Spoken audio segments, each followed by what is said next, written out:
بسم اللہ الرحمن الرحیم۔ السلام علیکم ورحمۃ اللہ وبرکاتہ۔ الحمدللہ، گزشتہ لیکچر میں ہم نے حضرت سودا رضی اللہ تعالیٰ عنہ کے بارے میں جانا۔ آج ہم انشاءاللہ ام المومنین سیدہ حفصہ بنت عمر کے بارے میں جانیں گے۔ ہو سکتا ہے یہ لیکچر تھوڑا لمبا ہو جائے، لیکن آپ سب نے ان کی باتوں کو محسوس کرنا ہے، یعنی صرف کلمات کو نہیں سننا کہ آپ کلمات سن رہے ہیں، بلکہ آپ نے کوشش کرنی ہے کہ آپ خود کو اس جگہ پر رکھ کر دیکھیں کہ کیا چیزیں ہیں جنہیں مجھے خود پر اپلائی کرنا ہے اور کیسے مجھے خود کو بدلنا ہے، اور یہ دنیا کی بہترین خواتین جن کے بارے میں ہم سن رہے ہیں، ان کی خوبیوں کو کیسے اپنانا ہے۔ میں کوشش کروں گی کہ آج کا لیکچر بھی آپ سب کے لیے بینیفیشل ہو۔ اللہ سبحانہ و تعالیٰ سے دعا ہے کہ اللہ تعالیٰ میری زبان میں برکت عطا فرمائیں اور میں آپ کو اچھے سے بات سمجھا سکوں۔ اعوذ باللہ من الشیطان الرجیم، بسم اللہ الرحمن الرحیم۔ سراج اہل جنت سیدنا فاروق اعظم رضی اللہ تعالیٰ عنہ کی نور چشم، جلیل القدر صحابی سیدنا عثمان بن مظعون کی بھانجی، جس کی نماز جنازہ نبی صلی اللہ علیہ وآلہ وسلم نے خود پڑھائی اور اپنے ہاتھوں سے جنت البقیع میں دفن کیا۔ یہ وہ خوش نصیب صحابی ہیں جنہیں سب سے پہلے جنت البقیع میں دفن کیا گیا۔ عظیم المرتبت سیدنا عبداللہ بن عمر رضی اللہ تعالیٰ عنہ کی ہمشیرہ، جس کے بہتر و برتر ہونے کی شہادت خود رسول اقدس صلی اللہ علیہ وآلہ وسلم نے دی تھی کہ عبداللہ بہترین شخص ہے۔ عظیم الشان مجاہد، جرنیل، شہید صحابی حضرت زید بن خطاب رضی اللہ تعالیٰ عنہ کی بھتیجی، جس کی عظمتوں کا اعتراف کرتے ہوئے سیدنا فاروق اعظم نے ارشاد فرمایا، میرا بھائی کتنا عظیم ہے کہ اس نے مجھ سے پہلے اسلام قبول کرنے کی سعادت حاصل کی اور مجھ سے پہلے شہادت کا بلند مرتبہ حاصل کرنے میں کامیاب ہوا۔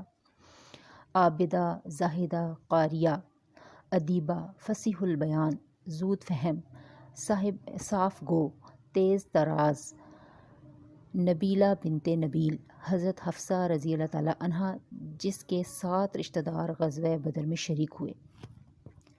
وہ خوش اتوار و خوش خصال خاتون، جس کی عظمت و اہمیت کو اجاگر کرتے ہوئے سیدہ عائشہ نے ارشاد فرمایا کہ ازواج مطہرات میں صرف حفصہ رضی اللہ تعالیٰ عنہ ہی ایک ایسی خوش نصیب خاتون تھیں جو کبھی کبھار میرے مقابلے میں آتی۔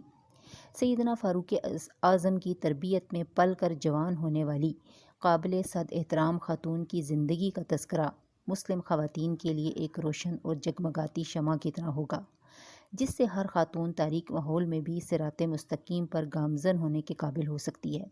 آئیے ان کی قابل رشک زندگی کے درخشاں حالات سے روشنی حاصل کرتے ہوئے اپنے لیے صراط مستقیم کا تعین کرتے ہیں۔ نبی صلی اللہ علیہ وآلہ وسلم کی بعثت سے 5 سال پہلے تعمیر کعبہ کی تجدید کا مرحلہ پیش آیا۔ حجر اسود کے مقام پر آ کر تعمیر کا کام رک گیا۔ سرزمین عرب کا ہر قبیلہ یہ سعادت حاصل کرنا چاہتا تھا کہ حجر اسود نصب کرنے کا کام اس کے ہاتھوں سر انجام دیا جائے۔ کوئی بھی اس نعمت سے دستبردار ہونے کو تیار نہ تھا۔ خطرہ تھا کہ قبائلی کشمکش طول اختیار کر جائے گی اور کشت و خون کا ایک لامتناہی سلسلہ شروع ہو جائے۔ حضرت محمد صلی اللہ علیہ وآلہ وسلم ابھی منصب رسالت پر فائز نہیں ہوئے تھے، لیکن صداقت و امانت میں معروف تھے۔ فیصلہ یہ ہوا کہ صبح کے وقت سب سے پہلے جو بیت اللہ کے پاس تشریف لائے اسے حجر اسود اپنی جگہ پر رکھنے کا اعزاز حاصل ہوگا۔ اللہ کا کرنا ایسا ہوا کہ سب سے پہلے آنے والے حضرت محمد صلی اللہ علیہ وآلہ وسلم تھے۔ سب خوش ہو گئے، آپ پر سب نے اتفاق کر لیا۔ آپ نے بھی یہ فیصلہ دے کر تمام حاضرین کو ورطہ حیرت میں ڈال دیا کہ ایک چادر منگوائی، اپنے ہاتھ سے پتھر اٹھا کر اس پر رکھ دیا۔ تمام قبائل کے سرداروں سے کہا کہ سبھی مل کر چادر کو اوپر اٹھاؤ۔ ارشاد کی تعمیل کی گئی۔ جب چادر اوپر اٹھائی گئی تو آپ نے اپنے مبارک ہاتھوں سے حجر اسود کو اٹھایا اور اس جگہ پر نصب کر دیا۔ آپ کا حکیمانہ انداز دیکھ کر سبھی لوگ شاداں و فرحاں اپنے اپنے گھروں کو لوٹ گئے۔ یہ واقعہ زبان زد عام ہو گیا، جسے دیکھو وہ اسی بارے میں گفتگو کرتا نظر آ رہا تھا۔ تاریخ کے اس مشہور و معروف واقعہ کے دنوں میں قریش کے جری بہادر نڈر پہلوان عمر بن خطاب کے گھر ایک بچی نے جنم لیا، جس کا نام حفصہ رکھا گیا۔ جب اس ہونہار بچی نے ہوش سنبھالا تو اپنے ارد گرد اسلامی ماحول کی چمک دیکھی۔ ابا جان کو بابنگ دہل اسلام کا پرچار کرتے ہوئے دیکھا۔ چچا، ماموں، پھپھی سبھی اسلامی رنگ میں رنگے جا چکے تھے۔ جب یہ جوان ہوئیں تو ان کا نکاح خنیس بن حذیفہ رضی اللہ تعالیٰ عنہ سے کر دیا گیا، جو سیدنا ابو بکر صدیق کی تبلیغ سے متاثر ہو کر اسلام قبول کر چکے تھے۔ یہ ان دنوں کی بات ہے جب ابھی رسول اللہ صلی اللہ علیہ وسلم دائرہ اسلام میں داخل ہونے والوں کی تعلیم و تربیت کے لیے دار ارقم میں فروکش نہیں ہوئے تھے۔ قریش مکہ کو جب بنو سہم کے اس نوجوان کے مسلمان ہونے کا علم ہوا تو بڑے سیخ پا ہوئے۔ ان پر بھی ظلم و ستر کے تیر آزمائے گئے۔ انہیں بھی کفار مکہ کی جانب سے بے انتہا مشکلات کا سامنا کرنا پڑا۔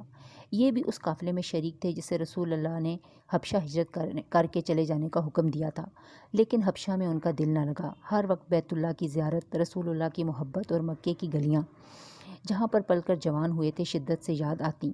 آخرکار یہ حبشہ کو خیر بات کہہ کر واپس مکہ پہنچ گئے۔ وہ تمام ظلم و ستم خندہ پیشانی سے برداشت کیے جو مشرکین مکہ کی جانب سے ڈھائے گئے تھے۔ کچھ عرصے کے بعد دربار رسالت سے مدینہ منورہ ہجرت کر جانے کا حکم ملا۔ اس دفعہ ان کے ساتھ ہمدرد و غمگسار بیوی حفصہ بنت عمر بھی تھیں۔ دونوں میاں بیوی ہجرت کی سعادت حاصل کرتے ہوئے مدینہ پہنچے۔ یہاں پر رفع بن عبد المنذر نے ان کا استقبال کیا اور عزت و احترام سے اپنے گھر ٹھہرایا۔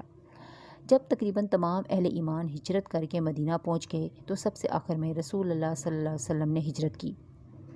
مدینہ پہنچ کر رسول اللہ صلی اللہ علیہ وآلہ وسلم نے مہاجرین و انصار میں باہمی اخوت اور بھائی چارے کا نظام قائم کیا۔ خنیس بن حذیفہ اور ابو امیس کے درمیان مواخات کا رشتہ قائم کیا گیا۔ دربار رسالت کی جانب سے دونوں بھائی دینی بھائی چارے پر بہت خوش ہوئے۔ دونوں میدان جنگ کے شاہ سوار تھے۔ دونوں دربار نبوت کیڈٹ اسکول کے تربیت یافتہ تھے۔ اسی طرح حضرت خنیس رضی اللہ تعالیٰ عنہ کو 2 ہجرتوں کی سعادت حاصل ہوئی۔ پہلے حبشے کی طرف ہجرت پر روانہ ہوئے تھے اور اس کے بعد مدینہ منورہ کی طرف ہجرت کر جانے کا دربار رسالت سے حکم ملا۔ حضرت حذیفہ حضرت خنیس دونوں میاں بیوی خوشی راضی مدینہ منورہ میں زندگی بسر کرتے ہوئے اسلامی تعلیمات سے بہرہ ہونے لگے۔ حضرت حفصہ رضی اللہ تعالیٰ عنہا نے خاص طور پر التزام کیا کہ حضرت جبرائیل علیہ السلام جو قرآنی آیات لے کر رسول اللہ صلی اللہ علیہ وسلم کے پاس تشریف لاتے، یہ انہیں سن کر زبانی یاد کر لیتیں اور آیات کے مطلب و معنی پر خوب غور و خوض کرتیں۔ لیکن حضرت خنیس بن حذیفہ کا شوق، جذبہ اور ولولہ میدان جہاد کی تیاری کا تھا۔ وہ مشرکین کی حرکات پر کڑی نگاہ رکھتے اور ان سے نبرد آزما ہونے کے لیے اپنے آپ کو تیار کرتے رہتے۔ 2 ہجری کو مدینہ میں یہ خبر گردش کرنے لگی کہ قریش مکہ پوری تیاری کے ساتھ مسلمانوں کو صفحہ ہستی سے مٹانے کا عزم لے کر مدینہ کی طرف چل پڑے ہیں۔ ان کے سردار ابو جہل نے قسم کھائی کہ ہم مقام بدر میں ضرور پہنچیں گے، 3 دن وہاں قیام کریں گے، اونٹ ذبح کریں گے، شراب و کباب اور رقص و سرور کی محفل جمائیں گے، سرزمین عرب سے کسی کو ہمارے مقابلے میں آنے کی جرأت نہ ہوگی۔ زمانہ فی ہیبت ہماری ہیبت کو دیکھے گا، لوگ ہم سے مرعوب ہو جائیں گے، دور دور تک ہمارے رعب و دبدبے کی دھاک بیٹھ جائے گی۔ مٹھی بھر مسلمان اگر ہمارے مقابلے میں آ نکلے تو انہیں وہ سبق سکھلائیں گے کہ دنیا یاد رکھے گی۔ مشرکین مکہ ابو جہل کی قیادت میں جنگی ساز و سامان سے لیس ہو کر مقام بدر کی طرف چل پڑے اور ادھر نہتے مسلمان سلطان مدینہ صلی اللہ علیہ وسلم کی قیادت میں محض اللہ پر بھروسہ کرتے ہوئے مقام بدر پر پہلے پہنچ کر پانی کے ذخیرے پر قابض ہو گئے اور ابو جہل کے لشکر کا انتظار کرنے لگے۔ اس موقع پر نبی صلی اللہ علیہ وسلم نے اللہ سبحانہ و تعالیٰ کے حضور یہ عرض پیش کی کہ الہی، آج یہ مٹھی بھر جماعت ختم ہو گئی تو روئے زمین پر تیری عبادت کرنے والا کوئی نہ رہے گا۔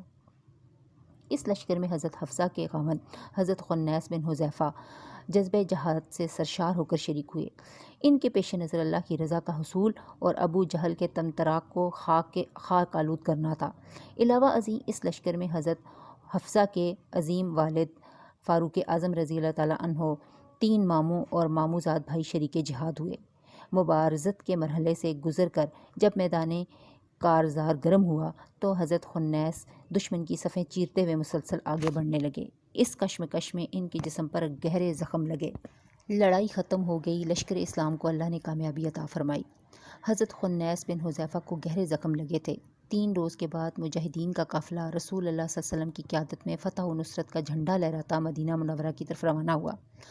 حضرت حفصہ نے جب اپنے خاوند کو زخمی حالت میں دیکھا تو ان کی بہادری کی بہت تعریف کی اور خوشی سے سورہ انفال کی آیات پڑھنا شروع کر دیں جو معرکہ بدر کی مناسبت سے نازل ہوئی تھیں، جن کا ترجمہ یہ ہے: اور یہ بات اللہ نے تمہیں اس لیے بتا دی کہ تمہیں خوشخبری ہو اور تمہارے دل سے اس سے مطمئن ہو جائیں، ورنہ مدد تو جب بھی ہوتی ہے اللہ کی طرف سے ہوتی ہے، یقیناً اللہ زبردست اور دانا ہے۔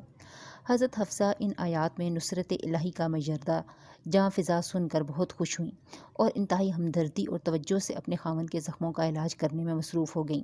دیکھ بھال سے زخم قدرے ٹھیک ہوئے لیکن مندمل نہ ہو سکے۔ اللہ سبحانہ و تعالیٰ کو یہی منظور تھا کہ انہیں شہادت کا بلند مرتبہ عطا کیا جائے۔ چند دنوں کے بعد زخموں کی تاب نہ لاتے ہوئے آپ اللہ کو پیارے ہو گئے۔ جب رسول اللہ صلی اللہ علیہ وآلہ وسلم کو حضرت خنیس کی شہادت کا علم ہوا تو آپ نے جنت البقیع میں حضرت حفصہ کے ماموں حضرت عثمان بن مظعون کی قبر کے پہلو میں آپ کو دفن کرنے کا حکم صادر فرمایا اور خود نماز جنازہ پڑھائی۔ حضرت حفصہ کے لیے یہ بہت بڑا صدمہ تھا، لیکن اللہ کی رضا کو پیش نظر رکھتے ہوئے کمال صبر و تحمل کا مظاہرہ کیا اور ہر وقت اللہ کی عبادت میں مصروف ہو گئیں۔ کثرت تلاوت اور کثرت سیام کو اپنا معمول بنا لیا۔ جب یہ بیوہ ہوئیں تو اس وقت ان کی عمر صرف 18 برس تھی۔ حضرت حفصہ نے بیوہ ہونے کے بعد نماز، روزہ، تلاوت قرآن حکیم کو اپنا معمول بنا لیا۔ سیدنا فاروق اعظم اپنی اس لاڈلی بیٹی کے بارے میں بہت فکر مند رہتے تھے۔ بیٹی کے چہرے پر نیکی، تقوی اور معصومیت کے روشن آثار کے ساتھ ساتھ بیوگی کی تلخ پرچھائیاں ان کے دل پر اضطراب کا باعث بن رہی تھیں۔ بڑی سوچ و بچار کے بعد انہوں نے دل میں ایک ایسا فیصلہ کیا جو انسانی معاشرے کے اہل خیر، صاحب تقوی اور اصحاب فضیلت کی اہمیت اور قدر و منزلت میں اضافے کا باعث بنا۔ اپنے گرد و نواح کا جائزہ لیتے ہوئے ان کے ذہن میں یہ خیال آیا کہ میرے ہم سفر ساتھی عثمان بن عفان کی بیوی بھی وفات پا گئی ہیں اور وہ آج کل اسی صدمے سے دوچار ہیں جس صدمے میں میری بیٹی مبتلا ہے، کیوں نہ اس سلسلے میں براہ راست ان سے بات کی جائے۔ یہ عزم لے کر بغیر کسی کو واسطہ بنائے آپ ان کے گھر پہنچ گئے۔ حال احوال دریافت کرنے کے بعد اپنی دلی خواہش کا تذکرہ کرتے ہوئے ارشاد فرمایا کہ آج میں ایک خاص مقصد کے پیش نظر آپ کے پاس آیا ہوں۔ حضرت عثمان بولے، فرمائیے کیا حکم ہے؟ آپ نے پہلے تو حضرت رقیہ کی وفات پر اظہار افسوس کیا اور پھر ارشاد فرمایا کہ اگر آپ چاہیں تو میں اپنی بیٹی حفصہ کا نکاح آپ سے کر دوں گا۔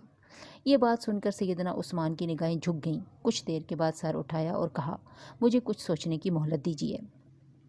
فاروق اعظم چند دن گزر جانے کے بعد دوبارہ ان سے ملے۔ اسی موضوع پر دوبارہ بات کی تو انہوں نے کہا کہ میرا ابھی شادی کا ارادہ نہیں۔ یہاں سے مایوس ہو کر حضرت ابوبکر صدیق کے پاس گئے۔ ان سے کہا کہ اگر آپ چاہیں تو اپنی بیٹی حفصہ کو میں آپ کے عقد میں دے دوں گا۔ حضرت ابوبکر صدیق یہ سن کر قدرے مسکرائے اور خاموش ہو گئے، نگاہیں جھکا لیں اور کوئی جواب نہ دیا۔ امام بخاری نے اپنی کتاب صحیح بخاری میں اس عمل کی فضیلت کو اجاگر کرنے کے لیے ایک مستقل باب قائم کیا ہے، یعنی اس باب کا نام ہے کہ انسان اپنی بیٹی یا بہن کے رشتے کی کسی نیک آدمی کو پیشکش کر سکتا ہے۔ یعنی ہمارے معاشرے میں اس چیز کو برا سمجھا جاتا ہے، لیکن ہمارا دین اس چیز کی اجازت دیتا ہے کہ انسان اپنی بہن یا بیٹی کے رشتے کے سلسلے میں کسی نیک آدمی کے پاس خود بھی رشتہ لے کر جا سکتا ہے۔ اس میں کوئی قباحت کی بات نہیں اور اس بات کو برا نہیں سمجھنا چاہیے۔ جب صدیق اکبر رضی اللہ تعالیٰ عنہ نے بھی خاموشی کا انداز اختیار کیا تو سیدنا فاروق اعظم بڑے پریشان ہوئے۔ انہیں یہ توقع نہیں تھی کہ ان کی پیشکش کو یوں سرد مہری سے نظر انداز کر دیا جائے گا۔ ان کا دلی خیال تو یہ تھا کہ میری پیشکش کو بخوشی قبول کر لیا جائے گا، لیکن یہ صورتحال دیکھ کر بہت پریشان ہوئے کہ یہ کیا ہوا۔ میں تو یہ سمجھا تھا کہ میری دینی خدمات اور مخلصانہ رفاقت اور خاندانی وجاہت کو پیش نظر رکھتے ہوئے میرے ساتھ رشتہ داری اپنے لیے اعزاز سمجھیں گے، لیکن انہوں نے تو کوئی پرواہ ہی نہیں کی۔ یہ شکایت لے کر وہ رسول اللہ صلی اللہ علیہ وسلم کی خدمت میں حاضر ہوئے، ساری صورتحال سے آپ کو آگاہ کیا۔ آپ نے پوری داستان سننے کے بعد مسکراتے ہوئے ارشاد فرمایا، عمر گھبراؤ نہیں، غم نہ کرو، پریشان نہ ہو۔ حفصہ سے شادی وہ کرے گا جو عثمان سے بہتر ہے، اور عثمان کی شادی اس سے ہوگی جو حفصہ سے بہتر ہے۔ شاہ امم سلطان مدینہ صلی اللہ علیہ وآلہ وسلم کی زبان مبارک سے یہ بات سن کر فاروق اعظم خوش ہوئے اور حیران بھی۔ خوشی اور حیرانی کے ملے جلے جذبات سے سوچنے لگے یہ کیسے ہوگا۔ چند روز بعد رسول اللہ صلی اللہ علیہ وآلہ وسلم نے اپنی بیٹی ام کلثوم کا نکاح حضرت عثمان سے کر دیا۔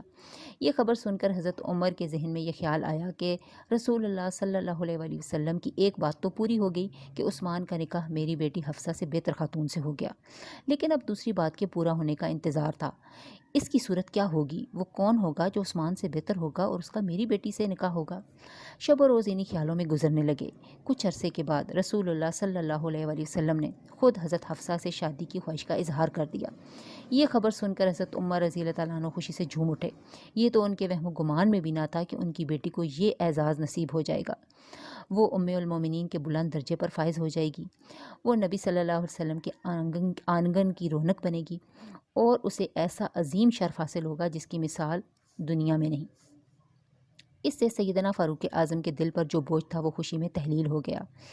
دل کے ارمان مسرت و شادمانی کے آنسوؤں میں سمٹ گئے۔ رسول اللہ صلی اللہ علیہ وسلم کے ساتھ 3 ہجری غزوہ احد سے پہلے رشتہ ازدواج میں منسلک ہو گئیں۔ اس وقت حضرت حفصہ کی عمر تقریباً 20 سال تھی۔ اس سے پہلے حضرت سودا اور حضرت عائشہ آپ کے نکاح میں موجود تھیں۔ حضرت فاروق اعظم نے اپنی بیٹی کو یہ نصیحت کر کے رخصت کیا کہ بیٹا دیکھنا، کسی طرح بھی عائشہ سے مقابلہ نہ کرنا، وہ تجھ سے کہیں بہتر ہے۔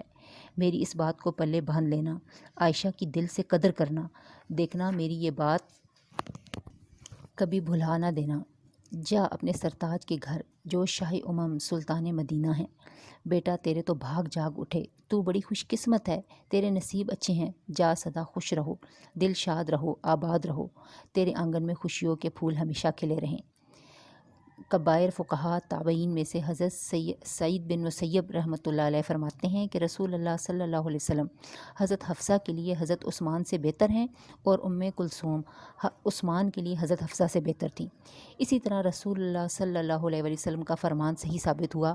جب حضرت حفصہ کا نکاح رسول اللہ کے ساتھ ہو گیا تو حضرت ابو بکر صدیق حضرت عمر کے پاس آئے اور فرمایا، میرے بھائی عمر ناراض نہ ہونا، میرے ساتھ رسول اللہ نے ایک روز حفصہ کے ساتھ شادی کا اندیہ ظاہر کیا تھا، اس لیے میں اس روز خاموش ہو گیا تھا کہ میں یہ راز ظاہر نہیں کرنا چاہتا تھا۔